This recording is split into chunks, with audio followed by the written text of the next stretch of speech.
What's up, YouTube? We're going to be looking at a custom knife sheath that I made recently.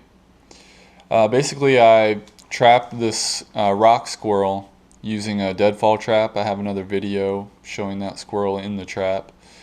And I skinned it and tanned the hide using just regular table salt, and then kind of cut it into a sheath, and then use this leather cord here to basically just sew the edge together. And then take the knife out. We'll talk about the knife in a moment. But I used some scrap leather or rawhide that I had laying around to make an inner sheath and make this belt loop here. And it was pretty much in that shape. I didn't really cut it to be in that particular shape. I just kind of cut a little of the edge off right there. Otherwise, I just took what I had and made this inner sheath. So the squirrel skin is actually an outer sheath, and if you pulled really hard, this leather sheath would come out. And I wanted to try to make it out of natural materials as much as possible, so it looks, kind of more authentic. Which outwardly it is. Everything on the outside is made out of animal byproduct. But on the inner sheath, I did use Gorilla Tape because I had no way of actually binding that sheath together very easily. So I just wrapped it with Gorilla Tape so that inside of this there is full leather sheath. So technically you really wouldn't even need this outer sheath, but obviously it's for aesthetics. And then I just took that same leather cord, it's just one piece actually, and just kind of stitched it along the edge. I used an awl to poke a hole, poked about a dozen holes through there, and just wove the leather through. And as far as this piece on the end, it really doesn't serve a purpose. It's not long enough to tie around your leg. But I just think it kind of adds something to it, so it's kind of like a lanyard or tassel or whatever. And then for the belt loop, I basically just folded this over, poked a couple holes, ran another piece of cord through it, which I then just kind of ran it down the inside of the inner sheath, and then just taped that on there and folded back the end so it wouldn't pull through the tape. So it's, on this part it actually is just held on with the leather, so it looks nice still, but inside, yeah, it's all tape. You can kind of see in there what it looks like. And it's not really flat, it's kind of an oval shape, and that allows the knife to fit in there. And then it has some positive retention, so, well, I guess not that good. It's loosened up. Oh, there we go. It just wasn't in there right. So it's in there pretty good. So you can hold it upside down. It's not going to rattle around. The leather itself just kind of holds itself in there. Came out pretty good. The knife actually goes right to the edge of the belt loop, which is pretty much perfect. Now we'll take a look at the knife here. This is a Condor Bushcraft 5-inch. And I made this sheath first before I even had a knife.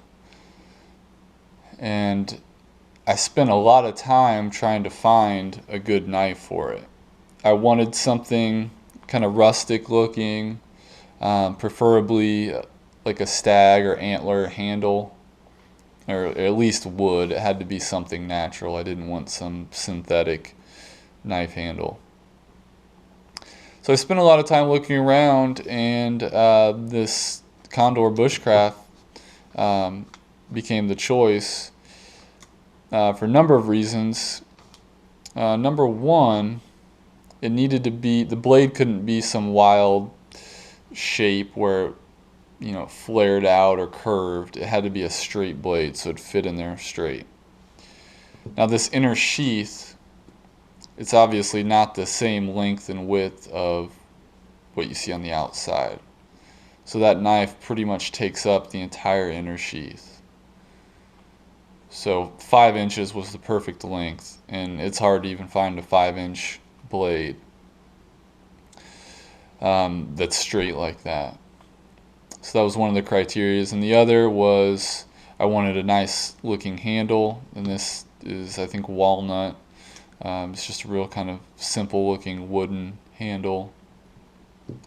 This is a pretty simple knife as far as the construction. I mean, it's full tang, one full tang piece of steel, a few pins, and some wood handles, and that's pretty much it. I mean, there's not much to it, no frills.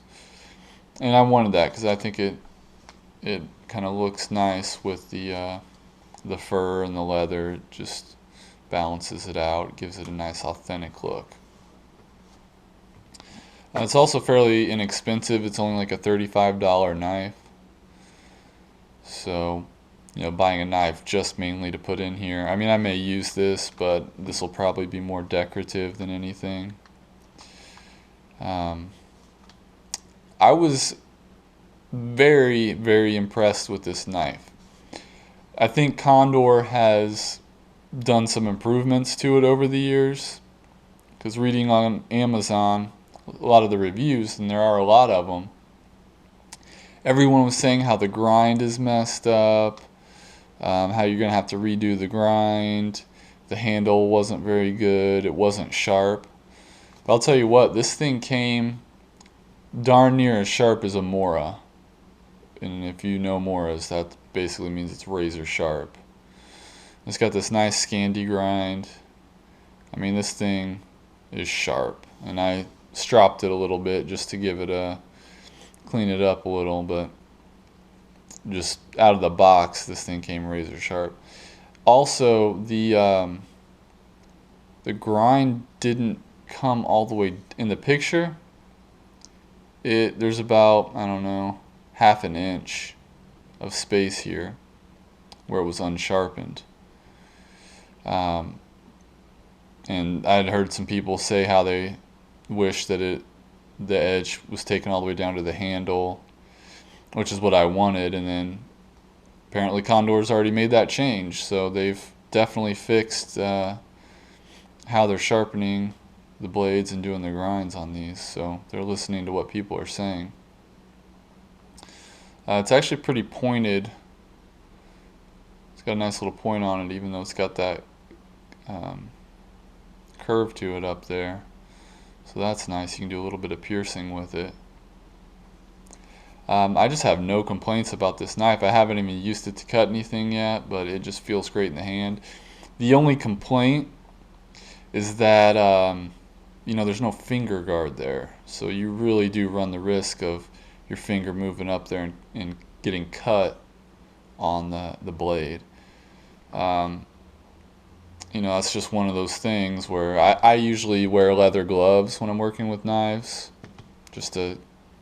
when I'm working in the field and doing woodcraft and stuff. So really you would only probably injure yourself if you're working on some really labor-intensive project, doing woodcraft.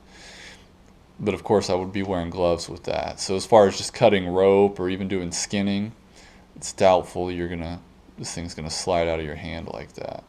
But that's definitely something to be aware of with this knife, because there's nothing to keep you from cutting yourself there. I don't know if there's much else to talk about on it. The blade thickness is 1/8 inch. It's a 5-inch long blade.